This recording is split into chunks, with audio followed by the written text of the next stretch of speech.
So Nicholas Bornos of Capital Link again, and I would like to thank you for joining this panel that is going to discuss about the human factor and especially about the welfare of seafarers. I mean, we have talked about crewing from a crisis point of view. We talked about crewing in terms of how the industry can meet its crewing needs, short-term and long-term. And now we come to a very, very interesting topic, the welfare of seafarers. And the panel will discuss mental health issues, catering, benefits package, training, and more. And I would like to turn the floor over to Mark O'Neill, who kindly is making double duty today, joining to moderate this panel as well. And I will let him introduce the panelists, but I would like to say thank you to Nigel, to Captain Faouzi, Christian Ioannou, Christian Ayerst, and Costas Joannides. So thank you to everybody, and Mark, the floor is yours. Thanks very much, Nicholas, and thanks to everyone on Capital Link for the honor of putting on this presentation. I certainly have done my duty today, and I have a well-earned pint of bitter or lager waiting for me later on tonight. By way of introduction, to the extent they need introducing, they're all well-known figures on the conference circuit. Captain Fradi of Columbia Shipmanagement, who is the Group Crewing and Training Director. We have Costas Joannides, the CEO of Marsh, Cyprus.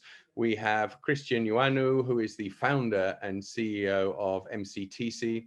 We have Christian Ayerst, who is the CEO and shareholder of Mental Health Support Solutions.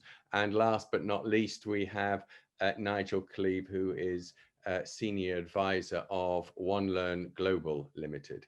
Now, as Nicholas said, focusing on the human factor and the welfare of seafarers. It's not just welfare of seafarers, but human factor in shipping. And perhaps the best reminder of the importance of the human factor in shipping was that fantastic video that those of you who tuned in to this morning's session saw on the last panel I was on, where BIMCO aired their latest video, which is truly touching. And hopefully, if it gets out, not just to the shipping community, but also to the wider international community and other industry sectors, will really raise the awareness of life as a seafarer and the importance of shipping to all of us. Before we kick off with questions, because of course that's what we're here for, I just want to say a few words of introduction. I think in our business, in the business I work in, and I'm sure it's the same for all of you, the one positive to come out of this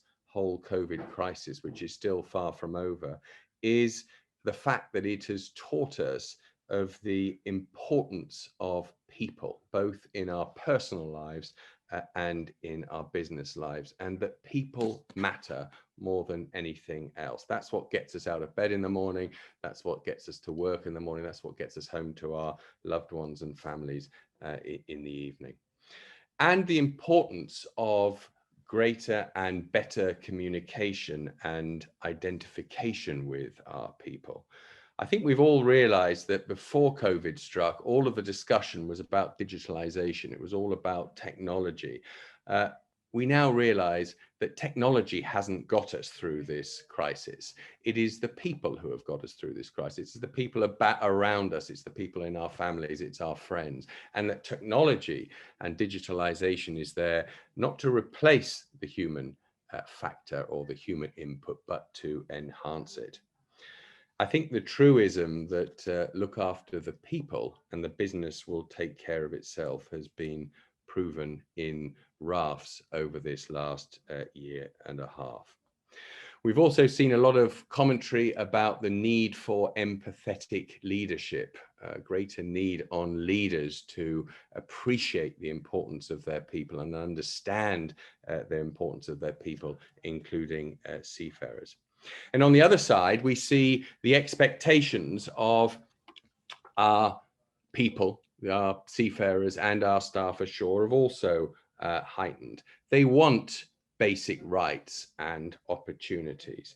They want to see a company that embodies principles such as diversity and sustainability. Hugely important principles coming out of COVID-19, in fact, going into COVID-19.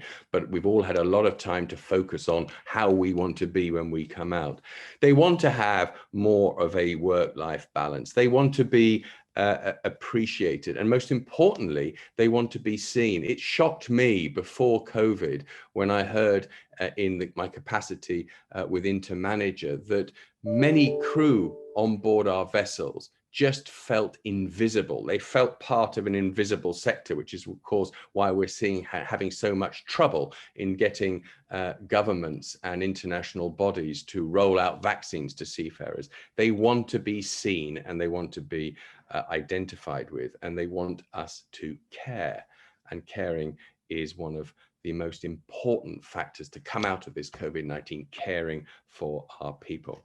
They also want to have their mental health focused on and appreciated. They want their physical health focused on and appreciated. They want to eat healthily. They want to be able to keep fit, and they want to use the new technologies available to deliver training to them in quick, efficient, and tailored manner. Now, to help me wrestle with all of these issues that I've just identified and many others, I have the very great privilege of sharing today's conference with our panelists. And without more of ado, I will go straight on to our first question, which is for Captain Fradi. Captain Fradi, in your role within Colombia as Group Training and Crewing Director, and from also importantly from your experience as a seafarer yourself, what do you think are the main or burning issues, the people issues at the moment, in the present time and going forward? First of all, good evening, everyone. Good evening, Mark. Thank you for the question. I'm also pleased to be part of this panel discussion. And to straight answer to your question, there are a lot of burning issues these days. And obviously, we can't forget the obvious, which is COVID-19. Of course, the pandemic has created a lot of issues and a lot of trouble to the seafarers.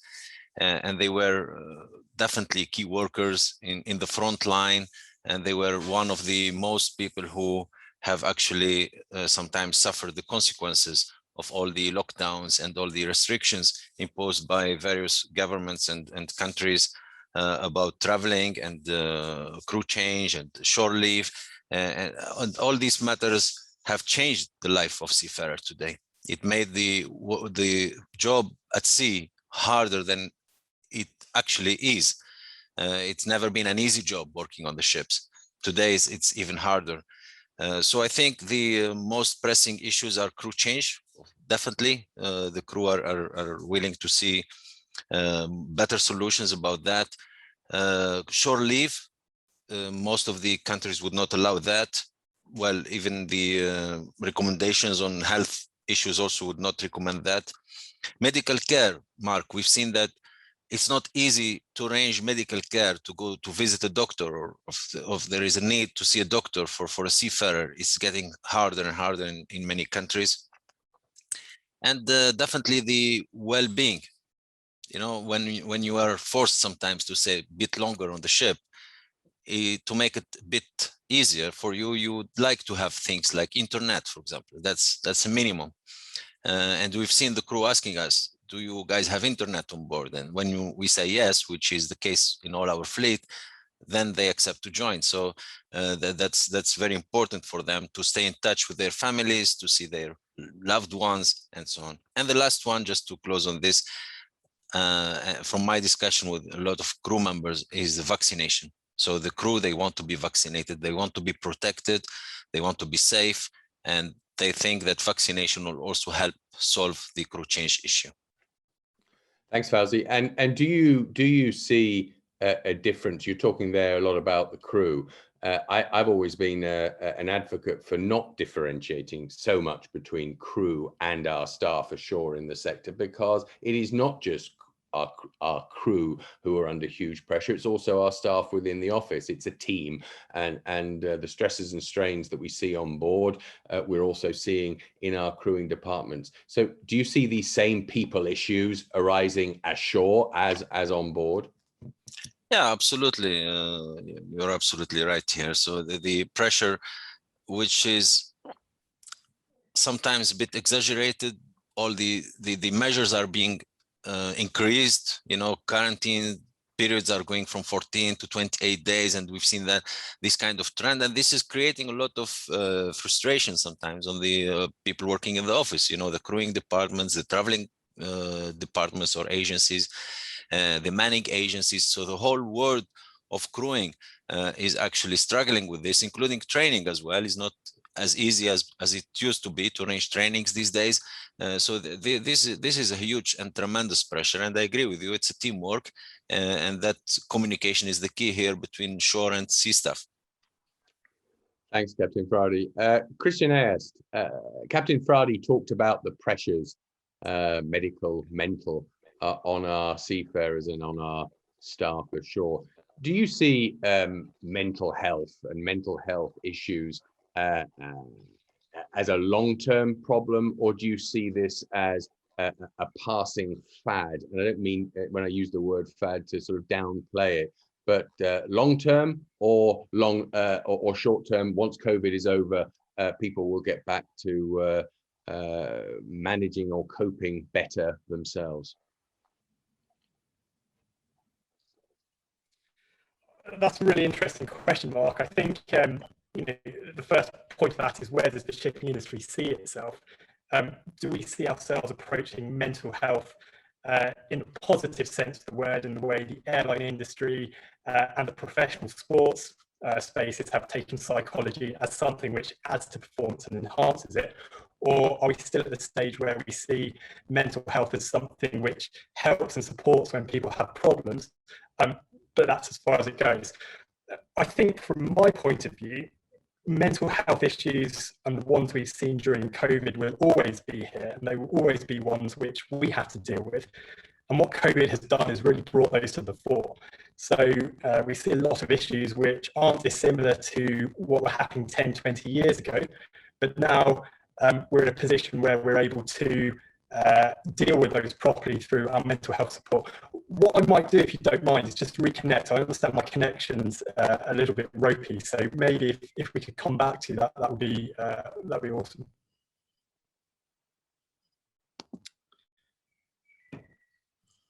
You're muted, Mark. You're muted. Not a problem. Sorry, Christian will try and log back on then, and we'll come back to that question. Turning then to another health aspect, nutrition, and this is one for Christian Ioannou of MCTC.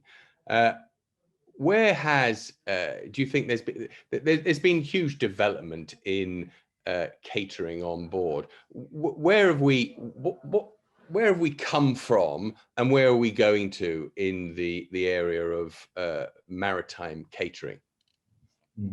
Good evening, Mark. Good evening, everyone. Thank you for having me as well, part of your panel. Initially, catering management was basically introduced in our industry as mostly for the need of outsourcing a task related to supply, which is purely supply. But this has become a task without any other added value services, without anything else that one actually can offer to the crew. And I think the most important element of it is missing. And this is why we offer catering management, and not how. Supply is just a very small part of the entire catering management process, right? And it's just delivered in the provisions on board. Obviously, they need to be delivered in the best condition. But why are we here? And the basis of any catering management service has to be lying on people.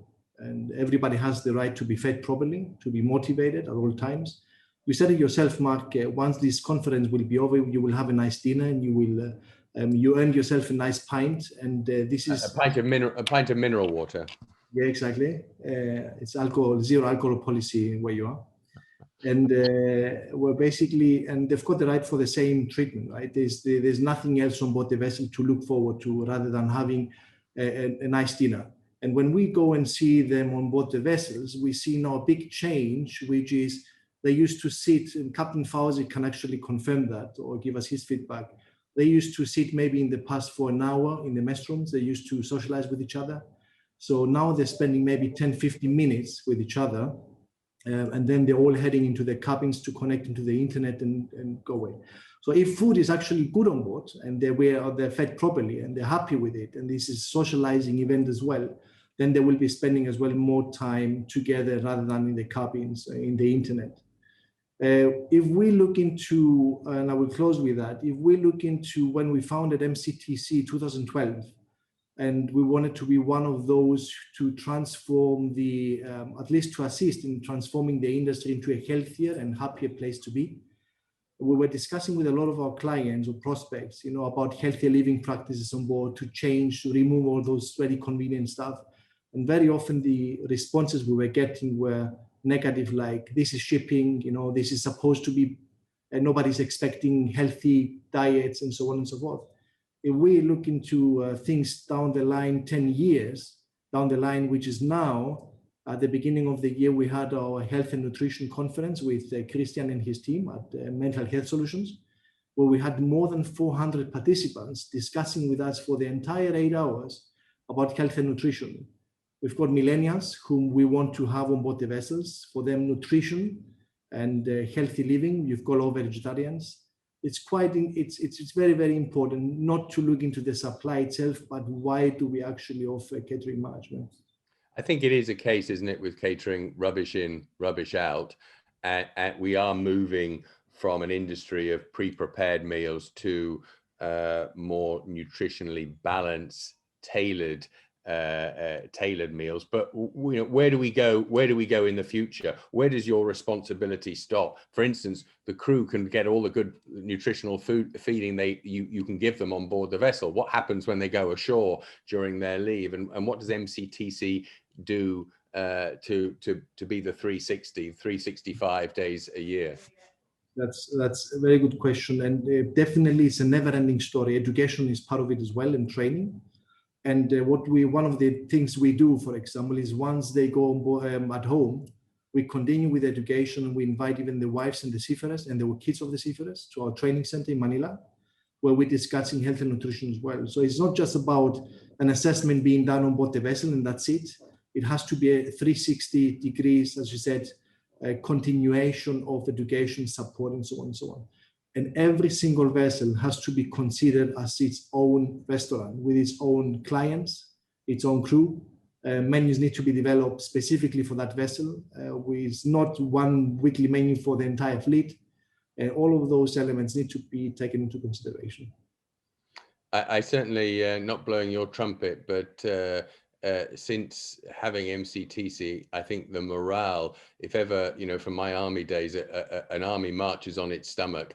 And since having a proper catering management focus tailored, the morale on board the vessels, certainly during COVID times as well, has never been higher, because feeding and nutritional food catering is so very, very important. Coming back to, thanks Christian, coming back to Christian Ayerst, are you back online now with a better connection?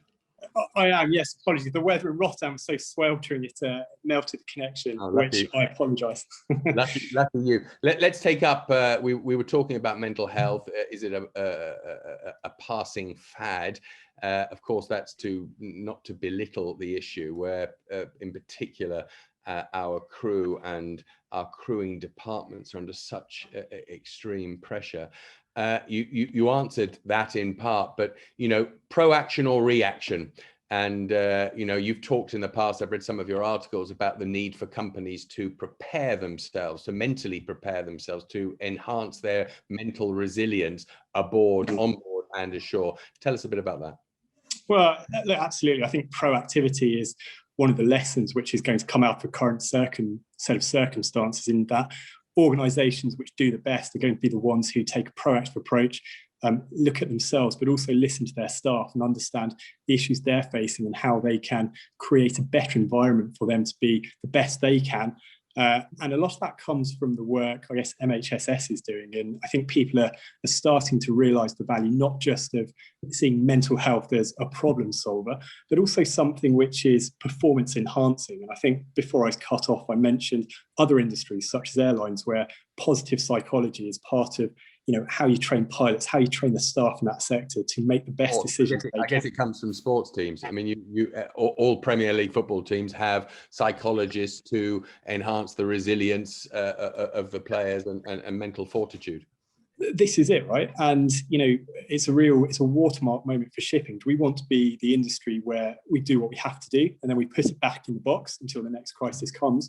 Or do we take a stance now and say positive psychology, mental health has to be part of our fabric going forward, which is going to attract future generations of workers and future people towards the industry? You know, interestingly, we do a lot of work with our 24/7 helpline. And, you know, yes, we deal with people calling up issues about themselves, issues about other people, but we're seeing a trend of people saying, look, what can I do to enhance my performance? I'm in an office environment, I have stresses, I have strains, I still want to perform to that level. So what can I do to get myself, you know, into that niche, making those right decisions, using the right framework, which is, you know, one of the most interesting things we're seeing. Another question for you, sorry to butt in. Shoulder to cry on or professional psychological help? And I say that because, you know, hand on heart, when I left the army, I also needed mental health support because of various experiences I had. It was very important to have professional psychologists, and it wasn't just you know, a hairy older sergeant major saying, you know, man up, lad, and you'll get through it. Views? I totally agree. Look, I mean, psychology is not a naturally approachable subject, right? And to have the best impact and to make it something which people not just warm to, but actively want to engage with, I think you need several elements. You know, first of all, it needs to be professionals. What the work we do is effectively detective work, you know, taking a few facts, a few snippets of information, putting them onto a framework, and then giving somebody advice, assistance, or an assessment based upon what we know, but also what we don't know. A volunteer, somebody who doesn't have that training, that clinical experience, isn't able to do that. And in critical situations, it's really important they have that knowledge. I think relatability is incredibly important as well. You know, the work we do is with seafarers who are naturally beholden to their own. It's very difficult to enter those circles to gain their trust. But once you have that, you know, they rely upon you. They see you as a support network. And we're seeing people come back to us time and time again, you know, having built that relationship and seeing that trust engendered in them. I think also it has to be relevant. I'll just cut you off there if you don't mind, because I'm conscious of the time. I want to let everybody. Costas, Joannides of Marsh, welcome. Columbia recently launched its Columbia Care product, and this was based on a product that Marsh is promoting called Crew Care. Costas, do you want to tell us a bit about Crew Care? Yes, thank you very much for the opportunity, Mark, and thank you very much for Capital Link for giving us the opportunity to have a quick discussion on that. Well, we had a mission to help out the invisible industry. Our clients have asked us to devise an insurance product that could provide crew members with additional peace of mind for their families and themselves when it comes to retirement and or a fatality during their leave at home. Costas, you'll have to speak closer. You'll have to speak closer to your mic. Sorry, you're coming across quite faint. Okay. So I was saying that we were asked to produce a product to provide additional peace of mind to the crew members and their families when it came to a retirement or a fatality during their holiday at home. So we engaged on a gap analysis with mapping of all existing insurance policies in place whilst the crew members were on board or ashore. And we came up with a modular insurance policy, which we call Crew Care. This includes 4 modules. It includes medical, disability, and life insurance all whilst the crew are at home, and the pension plan. So we devised a framework, and we made sure that the crew P&I and other compulsory insurances locally gelled with crew care together seamlessly. Of course, we had some teething issues, but these were resolved fast with the cooperation of underwriters. Once that was placed, we had to make a user-friendly environment. So we focused on automation so that crew can navigate through the various options and tailor-make their investment products in accordance with their needs. Currently, they can enroll online, and they have direct electronic access to their policies 24/7. So the expectancy is that crew care will contribute positively to crew welfare, increased productivity, reduced human errors, and therefore claims, and also long-term engagement with our clients.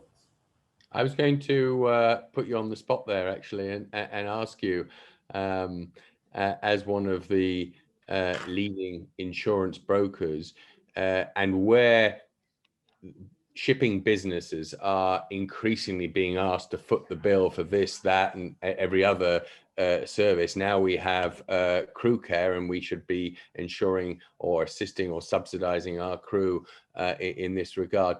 Do you see this correlation between properly motivated, healthily fed, mental healthily looked after, medically looked after, and now these policies that you're talking about? Do you see a correlation between providing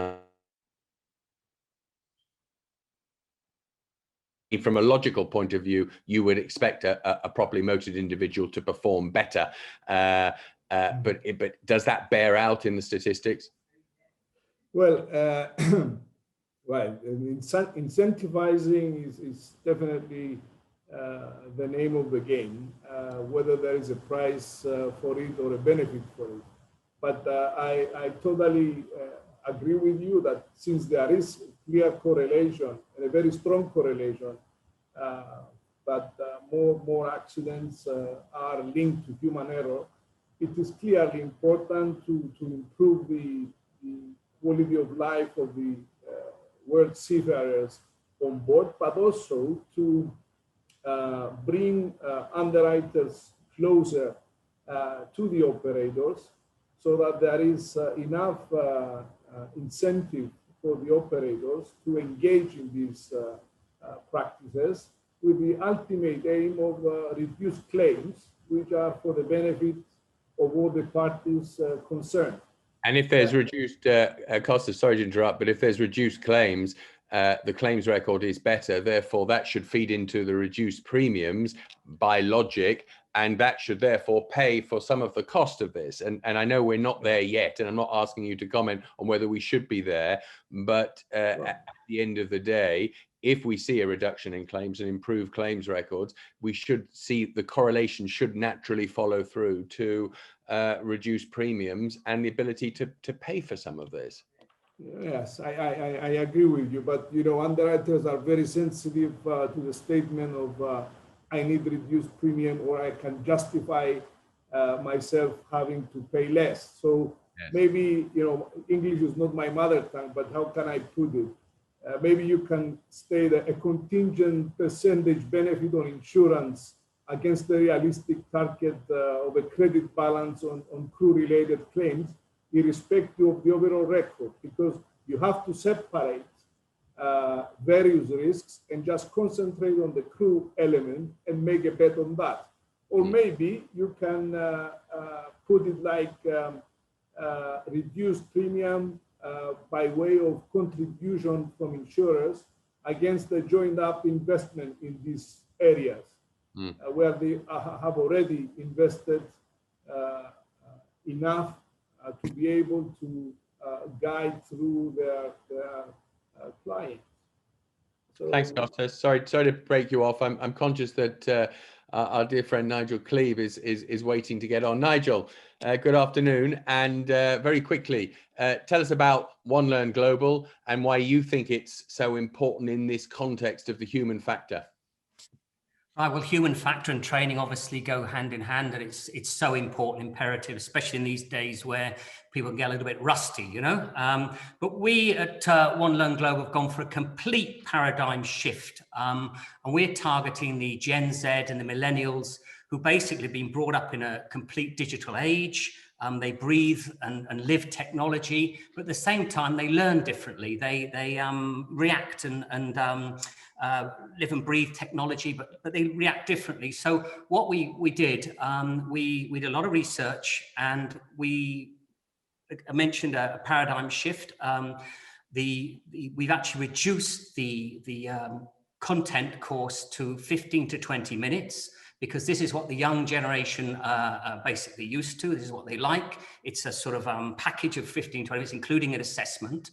The courses are very bright, they're refreshing. I mean, we've even did a lot of research on this green behind me, which is easy on the eye, and basically the 20-minute segments is something which they will absorb, take notice of, and then move on. If we get a more difficult subject, we'll split it into 3 parts.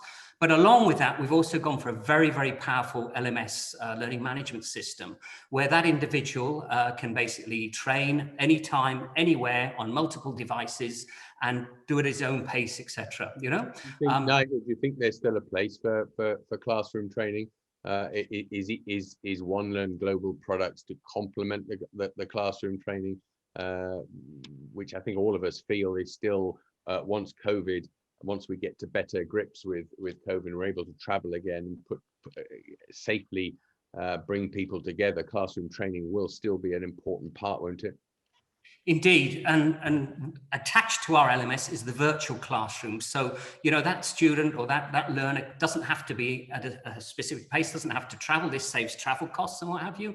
But then you can still have your classroom as a virtual. And we've seen that Teams and Zoom works like it is working today. I think before COVID, there was a lot of skepticism, no, forget this. This is all too modern. And we've actually been sort of forced into this technology. And it's what the younger people like. They are our future chief engineers and masters, and they want to have everything. They want the tools, they want to do it on their handy, they want to do it on tablet, whatever. So really it's the way forward. And I think classroom, there will be of course physical classrooms, but I think this opens up everything for the virtual classroom, and we will offer this complementary with the existing LMS. Thanks, Nigel. Captain Fradi, do you in your training role, do you see that there is a need for new techniques and new technologies in ship and shore? Let's not forget shore training. Do you think the time is right for this?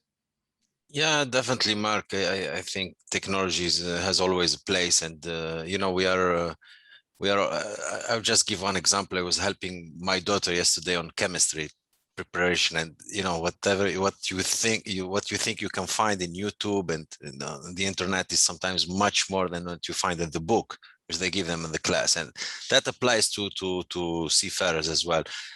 What we see from our crew, just to complement on what Nigel was saying, the crew, they were really happy that they have opportunities to do training online and also on remote devices, on their own devices.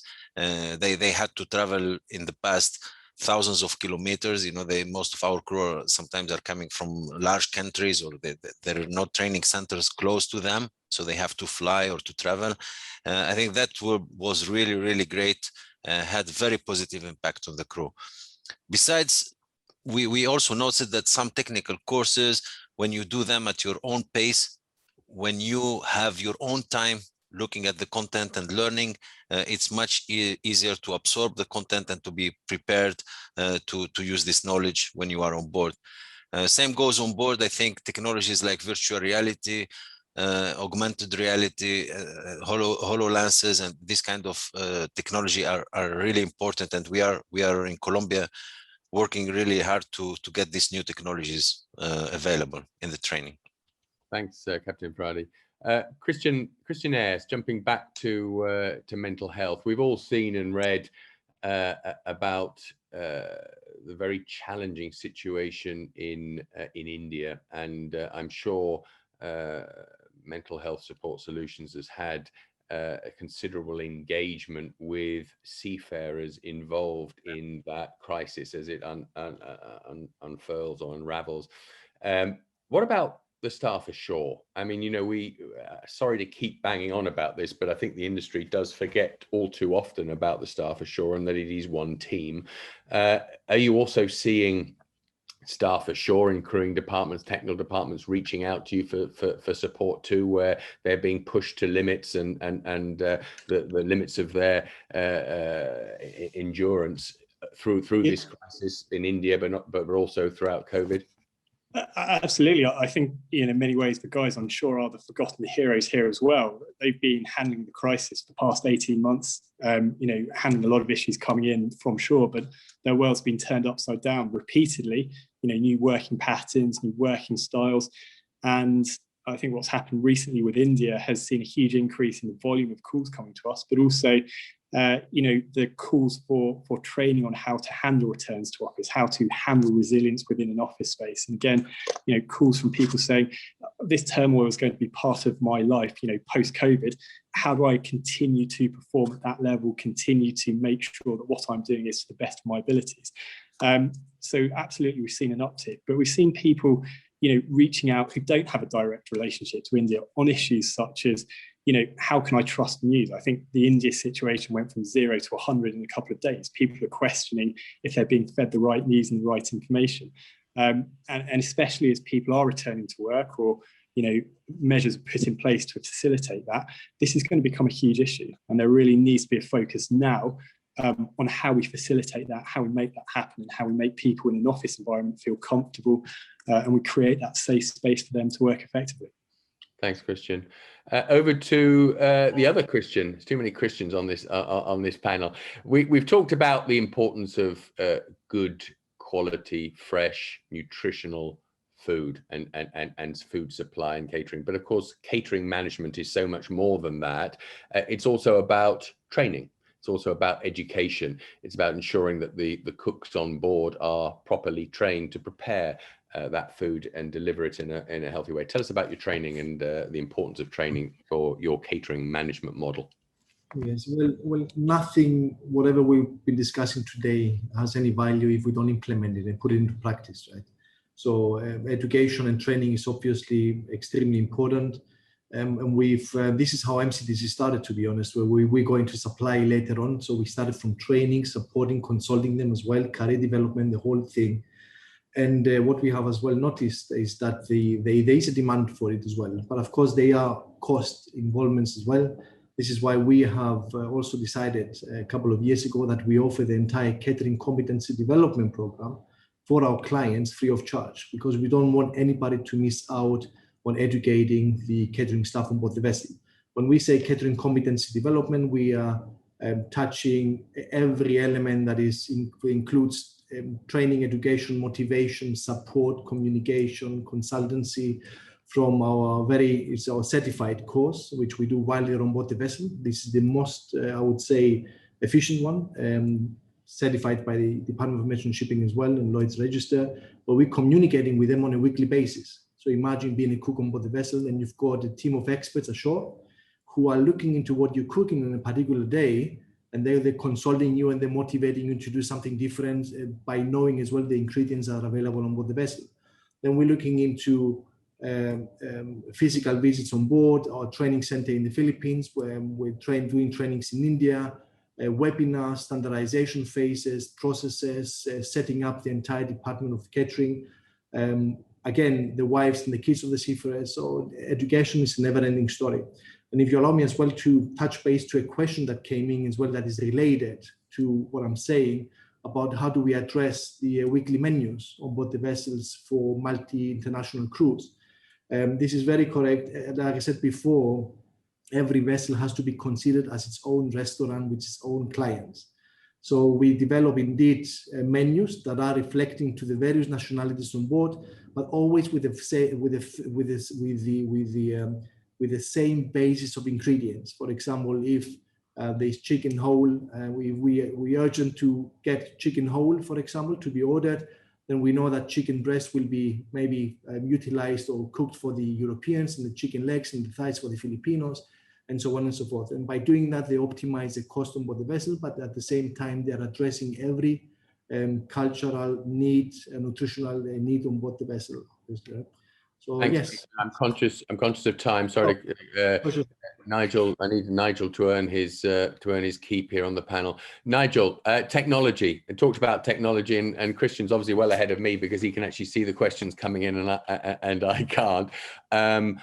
How much is the OneLearn global platform dependent upon connectivity and the technology available on board and in the hands of the crew and in the hands of the staff ashore?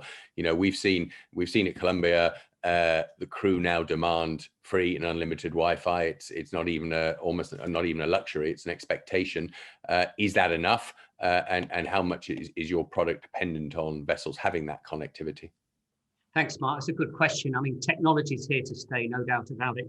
Fortunately, within our group, we got 75 software engineers, and they actually spent 1 year doing the magic to handshake basically the cloud connectivity with the training module. So we can work offline, the crew can do everything offline on board, but all they need to do then is to go on, use a few kilobytes only, and then basically it's into the cloud and recorded. So that's the real trick and the magic. But yeah, they can do it on board, they can do it in the cabins, they can do it anywhere they want, and use various offline tablets or their own phone to so minimal connectivity required, work offline, and then when come back into connectivity, it's interactive.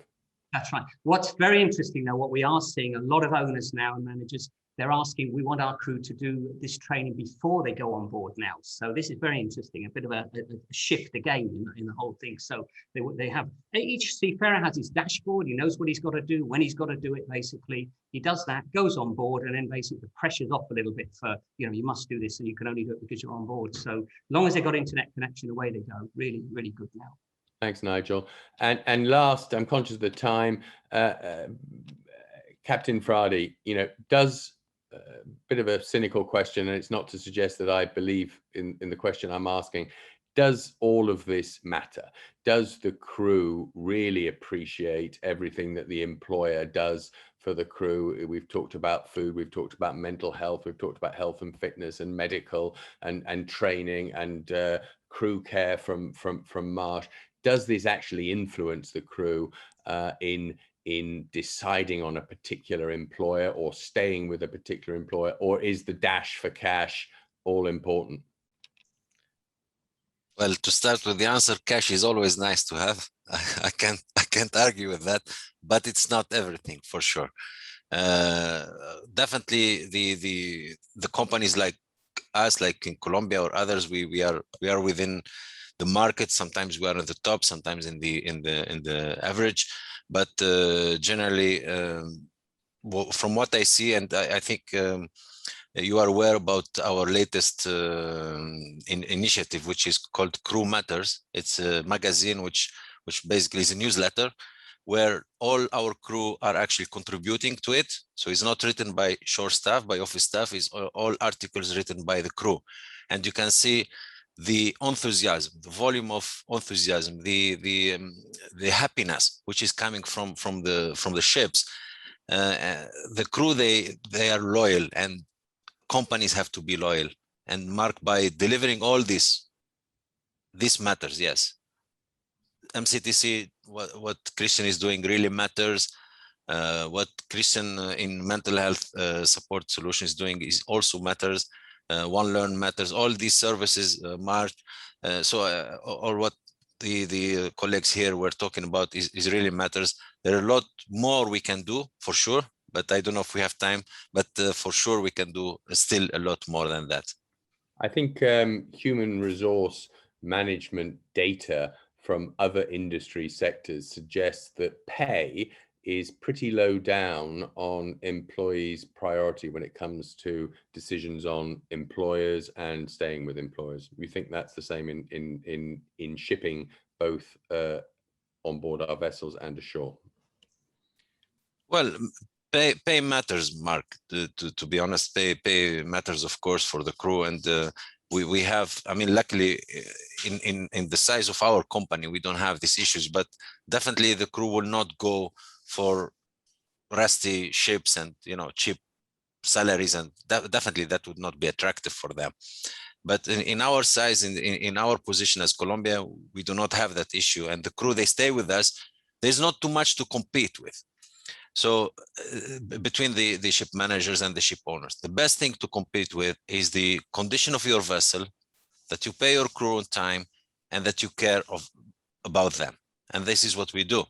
So we care about them, and this is, I think, is very nice competition. If everybody starts to compete, I would be very happy to see who cares most about the crew, and the crew will be the biggest winners at the end, which is good. Nice way to end. I think that is the end of our time. I'm being reminded. So my sincere thanks to all of our esteemed panel. Thoroughly enjoyed our discussions and some really important points coming out of them. Thank you very much. And thank you to Capital Link.